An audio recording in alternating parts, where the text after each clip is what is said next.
શકાય અસુર. જુઓ, આ અસુર શબ્દ સંસ્કૃત છે. અસુર કેવી રીતે ઓળખાય? સંસ્કૃતમાં એવું કીધું મનીષભાઈ કે અસુસુ રમંતે ઇતિ અસુરાહ, કે જેની વૃત્તિ સદૈવ ગલત વિચારે, જેની વૃત્તિ સદૈવ નેગેટિવ વિચારે, જેની વૃત્તિ સદૈવ અધર્મ તરફ વધે, એનું નામ અસુર. અને જેની વૃત્તિ સદૈવ ભગવાનનું નામ વિચારે, ભગવદ કાર્યના સંબંધમાં વિચાર કરે, એ સૂર. સૂર મતલબ દેવતાઓ. સમજાય છે?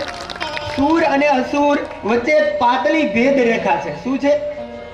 એક જ શબ્દમાં સમજવું હોય તો, જે સારું કામ કરે એ બધા સૂર, જે સારું કામ કરે પરિવારમાં આવે, અને જે ગલત કામ કરે, અધર્મ કરે, કોઈ સારું કામ કરતું હોય એમાં રોડા નાખે, એ બધાય કંસની નાતમાંથી છૂટા પડી ગયા હોય ને એવું આપણે સમજવાનું.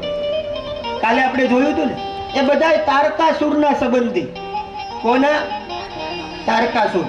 ગઈકાલે આપણે